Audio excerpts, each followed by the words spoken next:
Honorable Segona. Thank you, Mr. Speaker.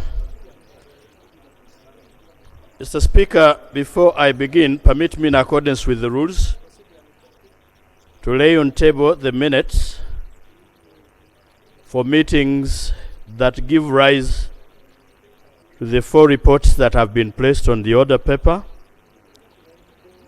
And these include URA, Uganda Revenue Authority account, Uganda Revenue Authority corporate, Uganda Investment Authority, and the National Population Council.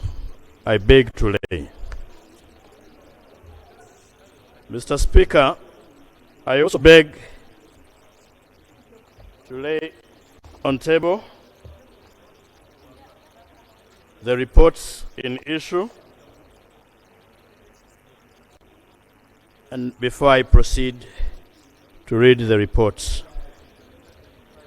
first, permit me, Mr. Speaker, to also join colleagues in congratulating my very own friend, the Right Honorable Prime Minister, for winning and receiving the prestigious award. I want to, in addition, thank her for her humility, which has been demonstrated, especially when she mentioned having represented the Minister of Education in Japan. Some people might laugh, but to me it is humility that the Prime Minister can represent her minister. With your permission, Mr. Speaker, let me proceed to the report. Indulge me, Mr. Speaker, having uploaded the report, not to go into the conventional chapters, but proceed to the core of the report. In which case, with your permission and colleagues, I will not go into methodology, introduction, document review, and meetings which were held. The observations made by the committee. Point of order.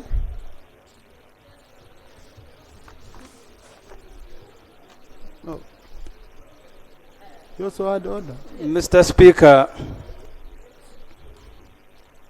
the Honorable Segona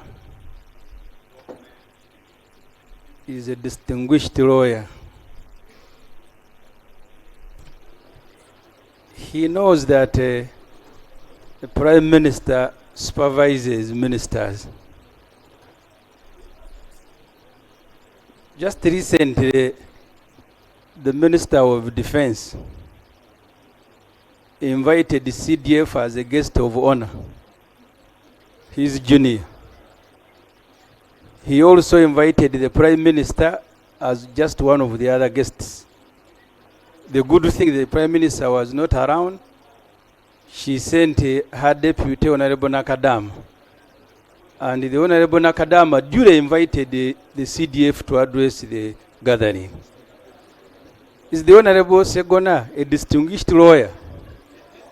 In order to validate something he knows is illegal, that a junior cannot summon or even salute the supervisor, and he wants it recorded and left on our Hansard, as if because this permit is watched by students, by children, is in order to validate something is illegal, Mr. Speaker. Honorable Segona, are you in order? The other day, Mr. Speaker, you received an opinion from the Deputy Attorney General. And I want to take this opportunity to educate my brother, the Honorable Ssemujju, that an opinion is neither right nor wrong. It remains an opinion. For me, all I said is that I salute the Prime Minister for her humility. I did not go beyond that. And I said it's an opinion. Now, a lawyer will only give an opinion upon instruction. So if my brother, the Honorable Ssemujju, had asked me for an opinion, which is a professional opinion, upon instruction and payment, I will issue one. Thank you very much. Mr. Speaker. That's how you sort friends. You, Right Honorable Speaker, if we are to find fault in the word draft, I think Honorable Segona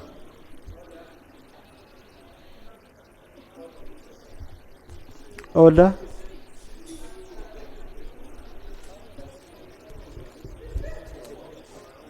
Mr. Speaker, the colleague holding the floor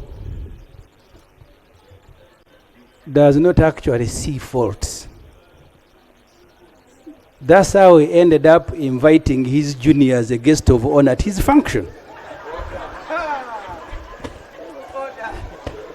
And he embarrassed the Deputy Prime Minister. Can you imagine a Deputy Prime Minister inviting a junior of her minister to come and deliver a speech at his function, and his junior praised him as a good worker to confirm that actually he works for the junior? Is the Right Honorable Speaker a person who doesn't see fault in order now to invite this parliament not to see fault where it has identified one? Is in order? Now, me, by the way, I wasn't scared of whatever Honorable Ssemujju was going to say. I was only scared of how he was looking at you. Because he had a lot of pain looking at you. Honorable, what's the issue? It is very interesting. A person who did not attend a function, in fact, I didn't invite him, and is now trying to get at me. I had a private function that I invited many people, including people that I work with, but nobody that is from the Ministry of Defense was a guest of honor, for the record. And the Honorable Nakadama never invited anybody to speak. She spoke and she left, and I am the one who invited the CDF to speak. Honorable, can you give us a full report of your party? And we put it as a substantive item on the full report is that bringing a private party, a function that where I was thanking God, to Parliament, that tells you how empty Honorable Ssemujju is getting. Is devoid of the substance. No, honorable colleagues, I will not allow this to be now, an exchange between our two colleagues. If I could honorable, I just wanted, yes, your view. If I could speak on the subject matter, that a draft is actually cured. May I allow a point of order? Okay, I can handle. Mr. Speaker, I don't imagine a day when you will have a function and invite a staff of Parliament as a guest of honor. I don't imagine. And I pray that it does not happen. A Minister of Defense, the ministry is a public office, it's not a private matter. Your conduct affects the whole country once you are, that's why you go through vetting. The person who did something empty is now saying, me who is raising it, I am empty. Is he in order? Thank you. For doing something empty and then accusing me of being empty when I am just drawing the matter to your attention and attention of Parliament. Is he in order? Thank you. House suspended for 5 minutes. We have a short break.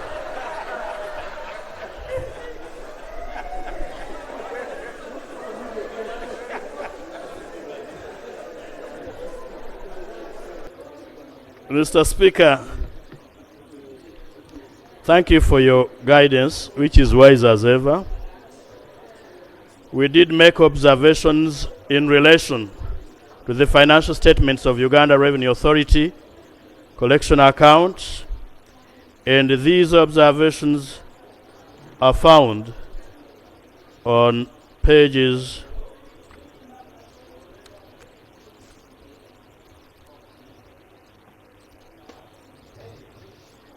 pages 8 to 9.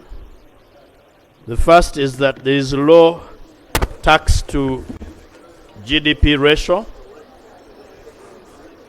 Namely that the tax revenue to GDP has averaged 11% over a 5-year period up to 2023, below the regional average of 18%. And we recommend that UR improves tax effort over the medium term to achieve the domestic revenue mobilization strategy targets, or even better, the regional peers. The second recommendation is that government diversifies tax revenue sources to cushion the economy from revenue shortfalls that could result from external shocks. Mr. Speaker, with respect to performance of VAT, the committee recommends enforcement of IFRIS to all eligible taxpayers to increase the tax revenue collections. URA should roll out IFRIS after extensive and comprehensive sensitization of the taxpayers. With respect, Mr. Speaker and colleagues, to tax on gains, profits, fees, and licenses, the committee recommends an investigation by the Auditor General in the returns filed by betting companies during the financial year to ascertain the actual collections to be conducted. 2, with the recovery of companies to profitability, government should revisit all companies benefiting from tax waivers with a view to scaling down tax exemptions over the medium term to benefiting companies. Number 3, government should regulate rental pricing of properties to improve occupancy rates and sustain the real estate sector to generate sustainable return to the economy. With regard to the performance of the petroleum revenue, that is NTR, the committee recommends a reconciliation of NTR collections from petroleum activities prior to the next audit. With regard to revenue due to the consolidated fund account, the committee recommends that Uganda Revenue Authority statement on the revenue collections due to the consolidated account should be amended to reflect the actual expenditure incurred by the authority during the period, and that the residual amount of Uganda shillings 82 billion 856 authority should be netted off the consolidated fund, and this will avoid the overstatement of the amount transferred to the consolidated fund. With regard to revenue stock arrears, Mr. Speaker, the committee recommends that URA develops and implements an arrears collection strategy to collect all outstanding arrears prior to the next audit. All government entities with tax arrears should be prioritized in the next budget cycle after adoption of this report.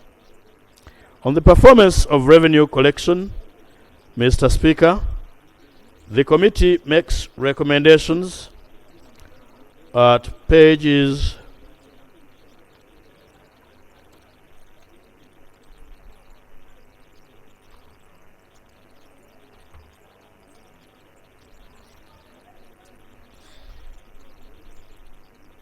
Mr. Speaker, we make a thorough financial analysis from pages 15 to page 20, and we make the observations that the entity which was non-committal regarding the stage at which the reconciliations are done, indicating the stages that vary, and there was no reconciliation with the Accountant General's office. between the global government resources and revenue at entity level to prevent distortions in reporting. The committee also observed that the final adjustment of Uganda shilling 62 billion, the total revenue collection declined. The amount that remained after adjustment should not fully meet the budget financing threshold, and we recommend, therefore, that the committee recommends that the accounting officer should ensure that reconciliations for the period under review are done to provide an accurate picture of the global government as well as entity resource status. Analysis of revenue collections for the last 3 years, Mr. Speaker, is provided by the committee at pages 20 to 21, and we make an observation that during the period under review, the authority received an unallocated tax revenue worth 2 trillion. The entry of revenue into the URA system was without tax heads, which was attributed to the slow process of onboarding the tax heads. However, there was a global position of NTR as a target for the comprehensive reporting that takes care of the unallocated tax revenue. We recommend, therefore, as follows: that the Ministry of Finance, Planning and Economic Development should set realistic and attainable revenue targets for each NTR collecting agency of government to minimize budget distortions. Going forward, number 2, the Honorable Minister of Finance, Planning and Economic Development should require only any NTR or tax remitting institution or organization to go through the URA system.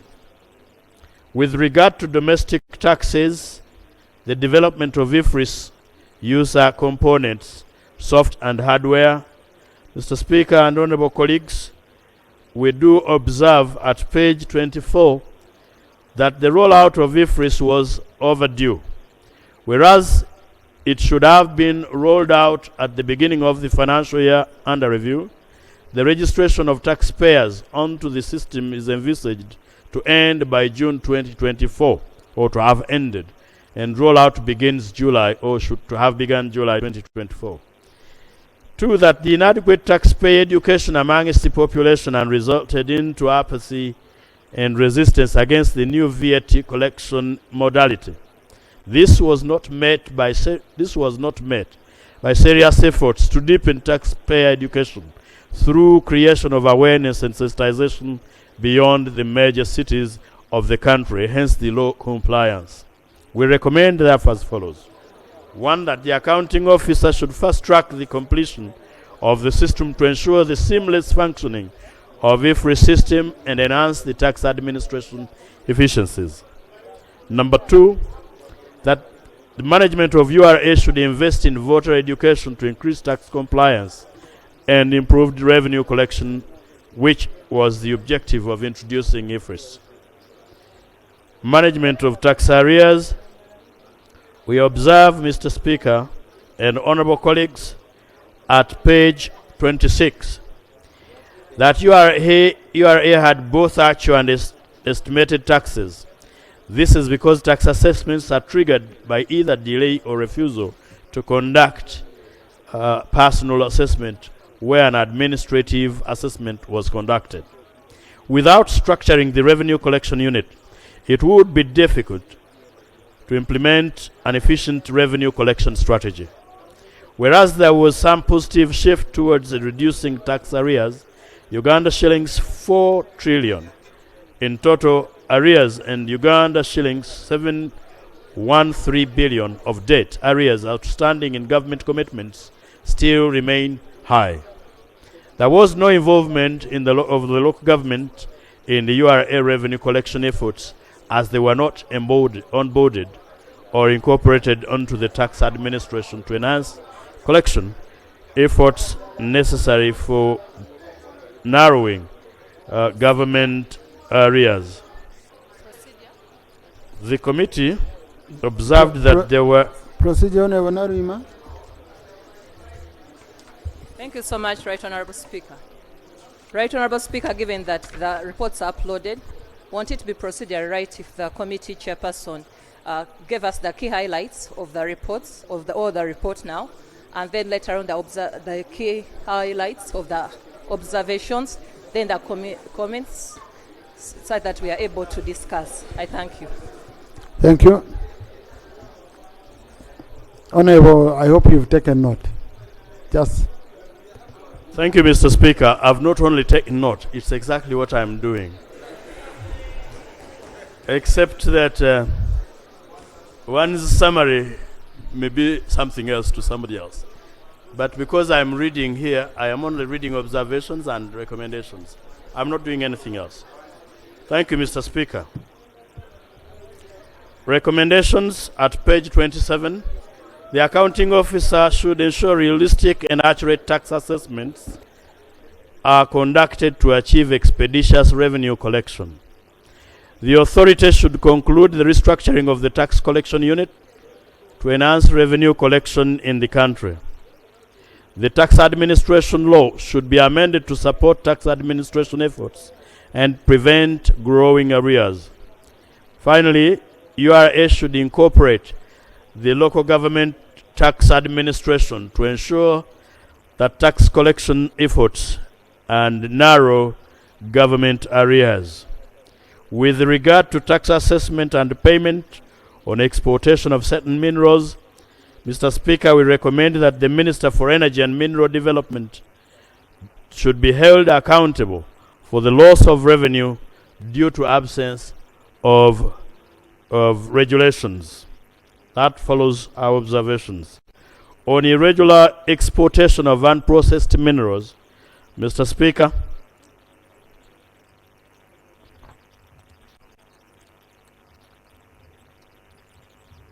we recommend at page 29 of the report that the accounting officer should adhere to the presidential directive banning the exportation of unprocessed minerals and institute measures to implement that directive. On inability to collect taxes on gold exportations, Mr. Speaker, the committee recommends at page 30 that the accounting officer should keenly follow up this matter with the relevant ministries and agencies until it is resolved. Mr. Speaker, on outstanding court cases, page 30, we recommend at page 31 that the accounting officer should improve the mechanisms to ensure accurate self-assessment by taxpayers, reduce the number of disputes, hence improving tax collection. Secondly, that additionally, the accounting officer URA should strengthen the dispute resolution mechanism to ensure accurate self-assessment by the taxpayers, improve tax compliance in order to reduce the number of disputes. And finally on that management should take stock of all tax disputes, reconcile the numbers, and make appropriate adjustments in its records. With regard to issuance of third-party agency notices, Mr. Speaker, the committee recommends at page 32 that the accounting officer should adhere to the DTD arrears management guidelines that require tax arrears to be referred to the Debt Collection Unit, DCU, for further management. URA management should also develop and utilize electronic notice tracking, TPAN notice tracking system to fast track the taxpayer status of tax due to the authority to improve tax compliance in accordance with the regulations. On validated transit bonds, we recommend at page 33 that the Commissioner General should ensure that the state controls are consistently applied to minimize the risk and the likely revenue losses. In conclusion, Mr. Speaker, we believe that by improving transparency in the petroleum activities, providing an enabling regulatory framework to aid collection of revenue from mineral exports, accumulation of tax arrears by government, reduction on reliance upon business community for implementing the domestic revenue mobilization and widening all the tax base, URA will significantly eliminate discrepancies in revenue generation data, revenue reporting, and improve revenue collection for sustainable economic development. I beg to move, Mr. Speaker, that this Parliament finds pleasure in adopting our recommendations. I thank you, and I thank the colleagues for listening to me and the colleagues in the committee for the industrious work. I thank you. Thank you, Honorable Chair Kosase. Now, Honorable colleagues, earlier on, there is an issue, I think, I don't remember, but Honorable Seku raised the issue of the law, which a Honorable colleague had said it's coronial. And I said I'm going to consult with the technical bench. And I have been informed we have the Inland Water Transport Act 2021, which provides for, among others, registration and licensing of vessels, safety of life and navigation on waters, prevention of pollution, and protection of marine environment and marine security. I think that's comprehensive enough to handle all marine-related issues. So let the Hansard team correct the record properly that the law is not coronial.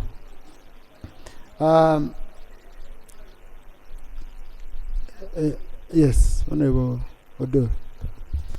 Thank you, Mr. Speaker. I heard the Honorable Ssemujju very well. Just like when a road is constructed, for the safety of the drivers, then they are marked and signages are put there. So what the Honorable Ssemujju was saying, that ever since the colonial times, that was the last time our waterways were actually marked under the colonial law. That was then. Until now, that process has not taken place, because in Lake Victoria, for example, it is possible to put navigational lights so that the captains of the ship and they can then navigate through. The same thing we were requesting as people from northern Uganda in that crossing at Rwenkunye, so that the ferry can move throughout the night. If you put the navigation lights across River Nile, that ferry can work 24 hours. That is the record that people, not that there is no law, if I heard him correctly. No, the issue wasn't that there is no law. But I remember you also talked of the colonial law. But then if the navigation was done before we amended, when we were still using the colonial law, then Honorable Ssemujju would be right. Otherwise, the minister has not updated us if there is anything that has been done since this law of 2021. But no, I don't want to open up this issue, Honorable colleagues, please. I know issues of water. Honorable K, I was looking for you the other day when we had the fishing community. You would guide me. But Honorable colleagues, please, let's go back to what we are doing.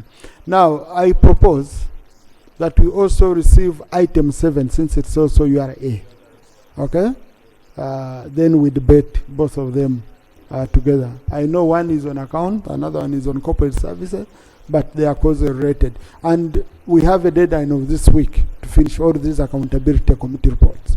So I would want us to move as fast as we can to handle them. Yes, Honorable Ssemujju.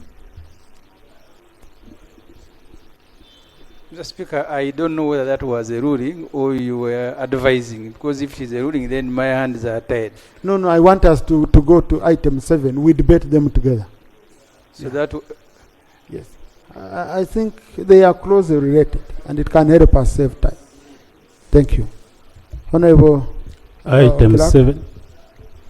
Motion for adoption of the report of the Public Accounts Committee on the report of the Auditor General on the financial statements of Uganda Revenue Authority Corporate Services for the financial year ended 30th June 2023. Honorable Chair Kosase. Thank you very much, Right Honorable Speaker. Permit me to adopt the minutes I have already laid on table in accordance with the rules, and also permit me, colleagues, to proceed with in the same manner of giving summaries of observations and recommendations. With regard to Uganda Revenue Authority Corporate Services, the report is as follows from the committee. Mr. Speaker, at page, I have a colleague, I put the pagination, and consistently so.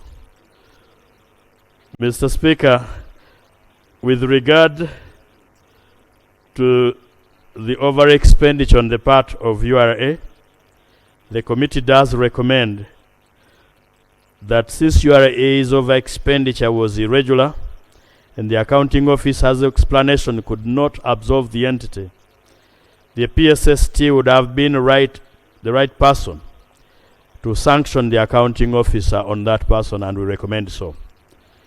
However, him being a board member of URA, Procedure, Honorable Do. Thank you, Right Honorable Speaker. At the beginning of this sitting, you did, in delivering one of your rulings, you had indicated that before any document or any matter comes here, you would have perused and you are convinced, and therefore that's the reason why it comes. On the order paper, Mr. Speaker, item 7 is on the motion for adoption of a report of the Public Accounts Committee on the report of the Auditor General on the financial statements of Uganda Revenue Authority corporate services for the financial year ended 30th June 2023. That is the matter we are dealing with. I would like to ask that the report be flashed there so that you can see the point I'm addressing. It is the first time in this parliament that I hope it comes in the cover page. It's the first time in this parliament that we are talking about a draft report. It has never been presented to this parliament anything in draft, and there it is, draft report of the Public Accounts Committee on the report of the Attorney General. This report has implications, both legal, and in this form, if we go ahead with it, the recommendations can be challenged and it cannot succeed. So I kindly ask you to make a ruling, Mr. Speaker. Thank you. Yes. No.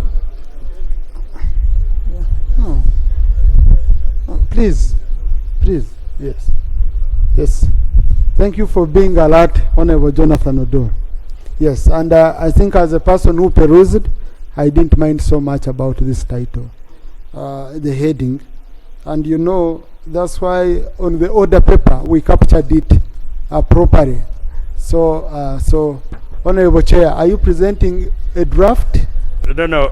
Thank you, Mr. Speaker. And I want to thank my brother, the Honorable Jonathan Odul. First, I concede that there is a mistake in including the word draft. But I'm sure it is chewed by signatures. There is no draft that is signed. It is not signed as a draft. I want to make a correction that it is actually the final report. The others actually can only be semantics and form. But in terms of substance, I want to confirm this is not a draft. It's the actual report. I've conceded.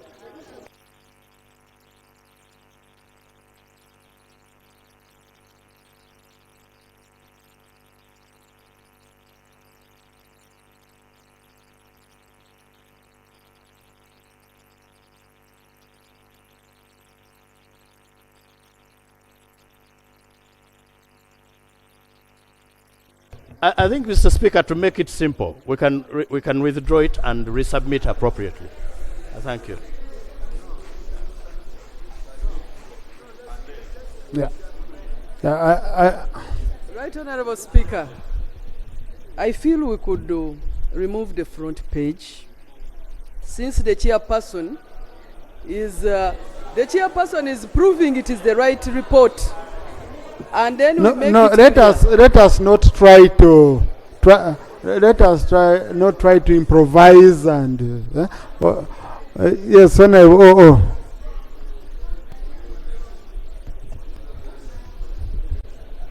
You, Right Honorable Speaker, if we are to find fault in the word draft, I think Honorable Segona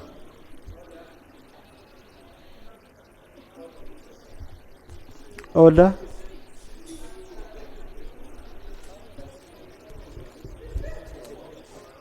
Mr. Speaker, the colleague holding the floor does not actually see faults. That's how he ended up inviting his junior as a guest of honor at his function. And he embarrassed the Deputy Prime Minister. Can you imagine a Deputy Prime Minister inviting a junior of her minister to come and deliver a speech at his function, and his junior praised him as a good worker to confirm that actually he works for the junior? Is the Right Honorable Speaker a person who doesn't see fault in order now to invite this parliament not to see fault where it has identified one? Is in order? Now, me, by the way, I wasn't scared of whatever Honorable Ssemujju was going to say. I was only scared of how he was looking at you. Because he had a lot of pain looking at you. Honorable, what's the issue? It is very interesting. A person who did not attend a function, in fact, I didn't invite him, and is now trying to get at me. I had a private function that I invited many people, including people that I work with, but nobody that is from the Ministry of Defense was a guest of honor, for the record. And the Honorable Nakadama never invited anybody to speak. She spoke and she left, and I am the one who invited the CDF to speak. Honorable, can you give us a full report of your party? And we put it as a substantive item on the other The paper. full report is that bringing a private party, a function that where I was thanking God, to Parliament, that tells you how empty Honorable Ssemujju is getting. He is devoid of the substance. No, honorable colleagues, I will not allow this to be now, an exchange between our two colleagues. If I could honorable, I just wanted, yes, your view. If I could speak on the subject matter, that a draft is actually cured. May I allow a point of order? Okay, I can handle. Mr. Speaker, I don't imagine a day when you will have a function and invite a staff of Parliament as a guest of honor. I don't imagine. And I pray that it does not happen. A Minister of Defense, the ministry is a public office, it's not a private matter. Your conduct affects the whole country once you are, that's why you go through vetting. The person who did something empty is now saying, me who is raising it, I am empty. Is he in order?